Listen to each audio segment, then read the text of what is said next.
First of all congratulations.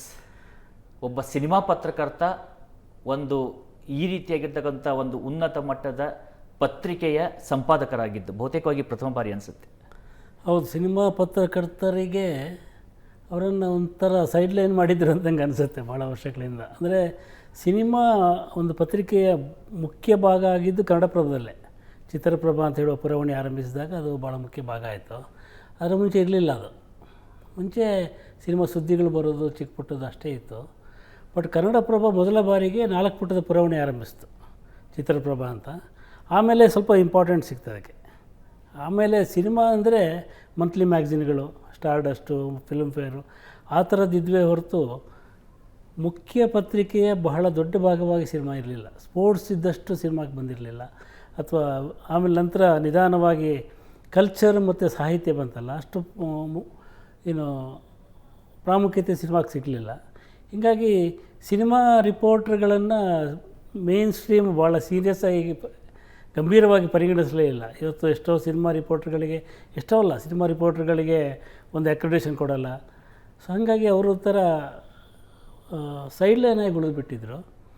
But ಇತ್ತೀಚೆಗೆ ಅಂದರೆ ಯಾವಾಗ ಎಂಟರ್ಟೈನ್ಮೆಂಟ್ ಇಂಡಸ್ಟ್ರಿ ಒಂದು ಮೇಜರ್ ರೋಲ್ ಪ್ಲೇ ಮಾಡೋಕ್ಕೆ ಶುರು ಮಾಡ್ತೋ, ಅಂದರೆ ಅದು ಅದರ ಸಿನಿಮಾದ ಸುದ್ದಿಗಳು ಮುಖಪುಟದಲ್ಲೂ ಬರಲಿಕ್ಕೆ ಶುರುವಾದವು ಬೇರೆ ಬೇರೆ ಕಾರಣಕ್ಕೆ, ಆವಾಗ ಸ್ವಲ್ಪ ಇಂಪಾರ್ಟೆನ್ಸ್ ಸಿಕ್ತು ಅನಿಸುತ್ತೆ ನನಗೆ. ಅಲ್ಲ, ಮನೋರಂಜನೆಯೇ ಮುಖ್ಯ ಆಗಿದ್ದೇ ಇದಕ್ಕೆ ಈ ರೀತಿಯಾದಂಥ ಬೆಳವಣಿಗೆಗೆ ಕಾರಣ ಅನಿಸುತ್ತಾ ನಿಮಗೆ? ಯಾಕಂದರೆ ಈಗ ನಾವು ಸಾಹಿತ್ಯ ಅಂತ ಬಂದಾಗ ಅಲ್ಲಿ ವಿಭಿನ್ನವಾಗಿರ್ತಕ್ಕಂಥ ಸಾಹಿತ್ಯ ಪ್ರಕಾರಗಳು ಬಂತು. ಬಂಡಾಯ ಸಾಹಿತ್ಯ ಬಂತು, ಇನ್ನೊಂದು ಕಡೆ ವಚನ ಸಾಹಿತ್ಯ ಇದೆ, ಇನ್ನೊಂದು ನೋಡಿದರೆ ನಾವು ಆದಿ ಕವಿಯಿಂದ ಶುರುವಾಗುವಂಥದ್ದು ಸಾಕಷ್ಟು ಆಯಾ ಸಾಮಾಜಿಕ ಕಾಲಘಟ್ಟದಲ್ಲಿ ಬದಲಾವಣೆಗಳಿಗೆ ಮತ್ತು ಆ ಬದಲಾವಣೆಯ ಭಾಗವಾಗಿ ಕಂಡುಕೊಳ್ತಾ ಬಂತು. ನಮ್ಮಲ್ಲಿ ಸಿನಿಮಾ 2 ವಿಂಗ್ಗಳಾಯಿತು, ಒಂದು ಆರ್ಟ್ ಅಂತಾಯಿತು, ಇನ್ನೊಂದು ಮನೋರಂಜನೆ ಅಂತಾಯಿತು. ಆರ್ಟು ಪ್ರಶಸ್ತಿಗಳಿಗೋಸ್ಕರ, ಮನೋರಂಜನೆ ಸೇಳೆ ಚಪ್ಪಾಳೆಗೋಸ್ಕರ ಅಂತ. ಅದರ ಮಧ್ಯದಲ್ಲಿ ಸಿನಿಮಾ ಪತ್ರಕರ್ತರು ಒಂದು ರೀತಿಯಿಂದ ಕಣ್ಣನ್ನು ಕಟ್ಟಿ ಕಾಡಿನಲ್ಲಿ ಬಿಟ್ಟಂಥ ವ್ಯಕ್ತಿಗಳ ರೀತಿಯಾಗಿ ಹೋಗಿತ್ತಾ ಅಂತೇಳಿ. ಇಲ್ಲ, ಏನಾಗಿತ್ತು ಅಂದರೆ ನೋಡಿ, ಸಿನಿಮಾ ಯಾವಾಗ ಪತ್ರಕರ್ತನಿಗೆ ಒಂದು ಗೌರವ ಬರುತ್ತೆ ಅಂದರೆ ಅವನ ಮಾತಿಗೆ ಬೆಲೆ ಸಿಕ್ಕಾಗ. ಇವತ್ತು ನೀವೊಂದು ರಿವ್ಯೂ ಬರೆದು ಒಂದು ಸಿನಿಮಾನ ಗೆಲ್ಸೋಕ್ಕಾಗಲ್ಲ ಅಥವಾ ಸೋಲ್ಸೋಕ್ಕೂ ಆಗಲ್ಲ. ಹಾಗಾಗಿ ಇವತ್ತು ಏನಾಗಿರುತ್ತೆ ಅಂದರೆ ಸಿನಿಮಾ ಪತ್ರಕರ್ತ ಅಂತ ಹೇಳೋನು ಎಷ್ಟು ತಮಾಷೆ ಇದೆ ಅಂದರೆ, ಇವತ್ತು ಯಾರು ಸಿನಿಮಾ ಪತ್ರಕರ್ತನ ಕರೆದು ಭಾಳ ಎಕ್ಸ್ಕ್ಲೂಸಿವ್ ವಿಷಯಗಳನ್ನ ಹೇಳಲ್ಲ. ಅದನ್ನ ಅವ್ರ ಟ್ವೀಟಲ್ಲಿ ಅಥವಾ ಸೋಷಿಯಲ್ ಮೀಡ್ಯಾದಲ್ಲಿ ರಿಲೀಸ್ ಮಾಡಿಬಿಡ್ತಾರೆ. ಮೊದಲು ಸೋಷಿಯಲ್ ಮೀಡ್ಯಾದಲ್ಲಿ ಮಾಡ್ತಿರಲಿಲ್ಲ.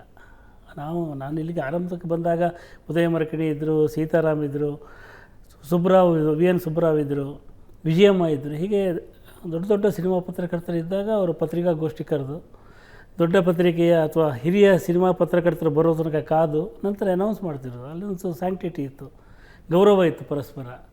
ಕ್ರಮೇಣ ಏನಾಯ್ತು ಅಂದರೆ ಅವರಿಗೆ, ಸಿನಿಮಾದವರಿಗೆ ಸಿನಿಮಾ ಪತ್ರಿಕೋದ್ಯಮ ಅಂದರೆ ಅವರು ಪ್ರಚಾರಕರ್ತರ ಮುಂದುವರಿದ ಭಾಗ ಅಂತ. PROಗಳು ಇರ್ತಾವಲ್ಲ, this the extended version of PROs ಅಂತ ಅನ್ನಿಸ್ತು.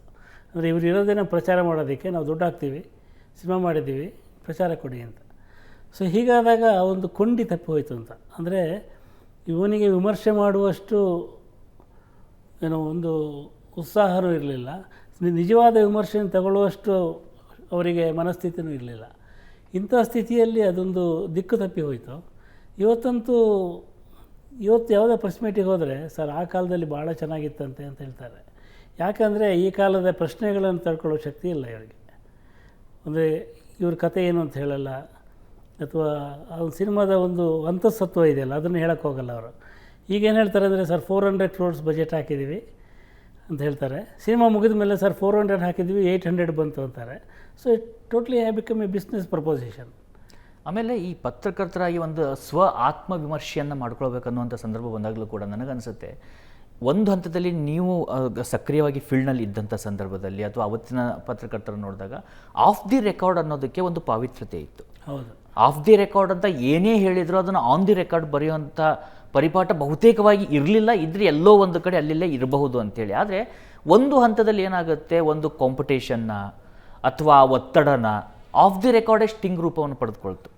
ಆ ಒಂದು ಅಪನಂಬಿಕೆ ಮೂಡಿದ್ದೇ ಈ ರೀತಿಯಾದಂಥ ಒಂದು, ಅಂದರೆ ಇದರಿಂದ ಇಬ್ಬರಿಗೂ ಕೂಡ ಸಿಗಬೇಕಾದಂಥ ಮನ್ನಣೆ ಸಿಗ್ತಿಲ್ವಾ ಅಂತ. ಒಂದು ಕಡೆ ಸಿನಿಮಾ ಇರ್ಬೋದು, ಇನ್ನೊಂದು ಕಡೆ ಪತ್ರಕರ್ತರು ಇರ್ಬೋದು. ಆ ಒಂದು ಸ್ಯಾಂಕ್ಟಿಟಿ ಇತ್ತಲ್ಲ, ಅದೇನಾಯ್ತು ಅಂದರೆ ಪತ್ರಕರ್ತರನ್ನು ತನ್ನ ಅಂತರಂಗಕ್ಕೆ ತಗೊಂಡು ತನ್ನ ಗುಟ್ಟುಗಳನ್ನು ಹೇಳ್ಕೊಳ್ಳುವ ಕಾಲ ಇತ್ತು ಒಂದು ಕಾಲದಲ್ಲಿ.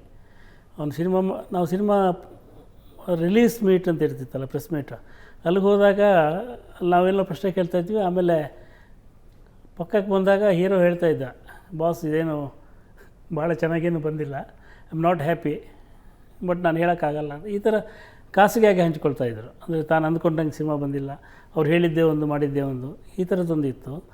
ಎರಡನೇದು ಯಾವಾಗ ಟ್ಯಾಬ್ಲಾಯ್ಡ್ ಬಂತಲ್ಲ, ಟ್ಯಾಬ್ಲಾಯ್ಡ್ ಬಂದಾಗ ಈ ಆಫ್ ದಿ ರೆಕಾರ್ಡ್ಗಳು ಆನ್ ದಿ ರೆಕಾರ್ಡ್ ಆಗಿ ಶುರುವಾಯಿತು. ಅದು ಟ್ಯಾಬ್ಲಾಯ್ಡಿಂದ ಶುರುವಾಗಿದ್ದು. ಆಮೇಲೆ ಟ್ಯಾಬ್ಲಾಯ್ಡ್ಗಳಿಗೆ ಒಂದು ಮಾಹಿತಿಯನ್ನು ಕೊಡುವಂಥವ್ರು ಇರ್ತಾಯಿದ್ರು. ಅಂದರೆ ಎಲ್ಲ ಕ್ಷೇತ್ರದಲ್ಲೂ ಈ ಸುದ್ದಿಯನ್ನು ಆಚೆ ಹಾಕಬೇಕು ಅಂತೇಳಿ ಆಸೆ ಇದ್ದವ್ರು ಇರ್ತಾರೆ. ಅದನ್ನು ಬರಿಬೇಕಾ ಬೇಡೋ ಅಂತ ಹೇಳೋದು ಪತ್ರಕರ್ತನ ವಿವೇಚನೆಗೆ ಬಿಟ್ಟಿದ್ದು. ಈಗ ನನಗೆ ಒಬ್ಬ ನಟನ ಬಗ್ಗೆ ಸಾವಿರಾರು ಮಾಹಿತಿ ಗೊತ್ತಿರುತ್ತೆ. ಅದನ್ನು ಯಾವುದನ್ನು ಓದುಗರಿಗೆ ತಲುಪಿಸಬೇಕು, ಯಾವುದನ್ನು ಪ್ರೇಕ್ಷಕನಿಗೆ ತಲುಪಿಸ್ಬೇಕು, ಅದು ಬಹಳ ಮುಖ್ಯ. ಅದು ಗೊತ್ತಿಲ್ಲದೆ ಹೋದರೆ ಏನಂದರೆ ಎಲ್ಲ ಬರಿತಾ ಹೋಗ್ತೀವಿ. ಇವತ್ತೇನಾಗ್ತಿದೆಯಲ್ಲ ಸೋಷಿಯಲ್ ಮೀಡ್ಯಾದಲ್ಲಿ ಪ್ರತಿಯೊಂದನ್ನು ಬರಿತಾ ಹೋಗ್ತೀವಿ. ಅಂದರೆ ಒಬ್ಬನ ಸೀಕ್ರೆಸಿ ಇರುತ್ತೆ, ಪ್ರೈವೇಸಿ ಇರುತ್ತೆ, ಅವನು ಹೇಳಬಾರದಿರುತ್ತೆ, ಅವನಿಗೆ ಅಂತರಂಗದಲ್ಲಿ ಅನಿಸಿದ್ದಿರುತ್ತೆ. ಅದನ್ನು ನಾವು ಬಹಿರಂಗವಾಗಿ ಹೇಳೋದಕ್ಕೆ ಹೋಗಬಾರ್ದು ಅಂತ. ಅಂಥ ಸಂಕಟಗಳು ಪ್ರತಿಯೊಬ್ಬನಿಗೂ ಇರ್ತವೆ. ಪತ್ರಕರ್ತನಿಗೂ ಇರ್ತವೆ, ಸಿನಿಮಾ ನಟನಿಗೂ ಇರ್ತವೆ, ನಿರ್ದೇಶಕನಿಗೂ ಇರ್ತವೆ, ನಿರ್ಮಾಪಕನಿಗೂ ಇರ್ತವೆ. At the end of the day ಮನುಷ್ಯರಿಗೆ ಇದ್ದೇ ಇರುತ್ತೆ. ಅವರು ಮನುಷ್ಯರೇ, ರೋಬೋಟ್ಗಳಂತೂ ಅಲ್ಲ. ಪ್ರತಿಯೊಂದು ಕೂಡ ನಾವು ನೋಡ್ತಾ ಹೋಗೋದಾದ್ರೆ ಅವ್ರಿಗೂ ದುಃಖಗಳಿರ್ತವೆ, ಅವ್ರಿಗೂ ಜಲಸಿಗಳಿರ್ತವೆ. ಸೀಕ್ರೆಟ್ ಅನ್ನೋದು ಪ್ರತಿಯೊಬ್ಬರಲ್ಲೂ ಇರುತ್ತೆ. ಕೆಲವು ಸೀಕ್ರೆಟ್ಗಳನ್ನು ಸ್ನೇಹಿತರ ಮುಂದೆ ಹಂಚಿಕೊಂಡಂತೆ ಇನ್ನೊಬ್ಬರ ಮುಂದೆ ಹಂಚಿಕೊಳ್ಬೇಕಂತೇಳಿ ಎಲ್ಲಿ ಗೊತ್ತಾಗದೇ ಆಗುತ್ತೋ ಅವು ಕೂಡ ಸುದ್ದಿ ಆದಂಥ ಉದಾಹರಣೆಗಳು ಸಿಗ್ತವೆ. ಅದೇ ಸ್ನೇಹ ಅಂತ ಹಂಚಿಕೊಂಡಿದ್ದು ಏನಾದರೂ ಅಂದರೆ ಈ ಯಾವಾಗ ಫೋನ್ ಬಂತಲ್ಲ, ಆ ಫೋನಲ್ಲಿ ರೆಕಾರ್ಡಿಂಗ್ ಬಂತು ನೋಡಿ. ಮುಂಚೆ ಎಲ್ಲ ರೆಕಾರ್ಡಿಂಗ್ ಆಗ್ತಿರಲಿಲ್ಲ. ಇಲ್ಲಿ ರೆಕಾರ್ಡ್ ಮಾಡಿ ಅದನ್ನು ಯಾರಿಗೋ ವಾಯ್ಸ್ ನೋಟ್ ಕಳಿಸ್ಕೊಡೋದು, ಈ ಥರದ್ದೆಲ್ಲ ಶುರುವಾಗಿ ಒಂದು ನಂಬಿಕೆ ಹೊರಟೋಯ್ತು. ಅಂದರೆ ಈಗ ನೀವು ಯಾವುದೇ ನಟನನ್ನು ಅಂದರೆ ಸೂಪರ್ ಸ್ಟಾರನ್ನು ಭೇಟಿಯಾಗೋದಕ್ಕಾಗಲ್ಲ. ನಿಮ್ಮ ಯಾವುದೇ ಅಂದರೆ ಬಹುತೇಕ ಪತ್ರಕರ್ತರ ಹತ್ರ ಸೂಪರ್ ಸ್ಟಾರ್ಗಳ ಫೋನ್ ನಂಬರ್ಗಳಿಲ್ಲ. ನಾನೊಂದು ಸಲ ಒಂದು ಎಂಟರ್ಟೈನ್ಮೆಂಟ್ ಚಾನಲ್ನ ಮುಖ್ಯಸ್ಥರನ್ನ ಭೇಟಿ ಹೋಗಿದ್ದೆ. ಅವರು ಭೇಟಿ ಹೋದಾಗ ಹೇಳಿದರು, ನಾನು ಆಗ ಸಿನಿಮಾ ಜರ್ನಲಿಸ್ಟು. ಆಗ ಹೇಳಿದರು, ನಿಮ್ಮ ಹತ್ರ ಈ ನಟನ ನಂಬರ್ ಇದೆಯಾ ಕೇಳಿದ್ರು. ಇದೆ ಅಂದೆ, ಮಾಡಿ ಅಂದರು. ಮಾಡಿದ್ರೆ ಅದಿಲ್ಲ, this number does not exist ಅಂತ ಬಂತು. ಇದು ಹಳೆ ನಂಬರ್ ಸರ್, ನನ್ನ ಹತ್ರ ಹೊಸ ನಂಬರ್ ಇದೆ. ನಾನು ಒಂದಕ್ಕೆ ರಿಂಗ್ ಮಾಡಿದರೆ ಅವ್ರು ಫೋನ್ ತೆಗಿತಾರೆ, ನಿಮಗೆ ಅವ್ರ ಫೋನ್ ನಂಬರು ಕೊಡೋಲ್ಲ, ನಿಮ್ಮ ಫೋನು ತೆಗಿಯಲ್ಲ. ಯಾಕಂದರೆ you are not useful to them. ನಾನು ಅವರಿಗೆ ಒಳ್ಳೆ ಪ್ರೋಗ್ರಾಮ್ಗಳು ಕೊಡ್ತೀನಿ, ನಾನು ಸ್ನೇಹದಲ್ಲಿ ಇಟ್ಕೊಂಡಿದ್ದೀನಿ. ಅವರೇನಾದರೂ ಅವರಿಗೆ ಹುಟ್ಟುಹಬ್ಬ ಆದಾಗ ಅವ್ರ ಮನೆಗೆ ಹೋಗಿ ಒಂದು ಬೊಕೆ ಕೊಟ್ಟು ಬರ್ತೀನಿ. ಒಂದು ಕಾರ್ಡಿಯಲ್ ರಿಲೇಷನ್ಶಿಪ್ ಇಟ್ಕೊಂಡಿದ್ದೀನಿ. ನೀವು ಇಟ್ಕೊಂಡಿಲ್ಲ. You go to him only for news. ಏನೋ ಬ್ರೇಕಿಂಗ್ ನ್ಯೂಸ್ ಇದೆಯಾ, ಅವ್ನ ಜೀವನದಲ್ಲಿ ಏನೋ ಸಿಗುತ್ತಾ, ಇದಕ್ಕೆ ಹೋಗ್ತೀರಿ ಪತ್ರಕರ್ತರು. ಹೀಗಾಗಿ ಅವ್ರು ನಿಮ್ಮನ್ನು ದೂರ ಇಡ್ತಾರೆ ಅಂತ ನನಗೆ ಆಮೇಲೆ ನಿಜ ಅನ್ನಿಸ್ತು. ಯಾಕಂದರೆ ಇದು ಬರೀ ಪತ್ರಿಕೋದ್ಯಮ ಅಲ್ಲ, ರಾಜಕಾರಣದಲ್ಲೂ ಅದೇ ಇದೆ. ಅಂದರೆ ಒಬ್ಬ ತನ್ನ ಸೋಲನ್ನು ಹೇಳ್ಕೊಳ್ಳೋದಕ್ಕೆ ಅಥವಾ ತನ್ನ ಹತಾಶೆಯನ್ನು ಹೇಳ್ಕೊಳ್ಳೋದಕ್ಕೆ ಒಬ್ಬನ ಬಯಸ್ತಾನೆ. ಅವನು ತನಗೆ ಗೊತ್ತಿರೋನಾದಷ್ಟು ಒಳ್ಳೆಯದು. ತುಂಬ ವರ್ಷ ತನಗೆ ಗೊತ್ತಿದ್ದಾರೆ ಅಂದರೆ ಯಾರ ಹತ್ರ ಹೇಳ್ಕೊಳ್ಬೇಕು ಅವನು. ಸೊ ಈ ಥರದ ಒಂದು ಬಾಂಧವ್ಯ ಇರಬೇಕೋ ಬೇಡೋ ಗೊತ್ತಿಲ್ಲ, ಇಲ್ಲ ಈಗ.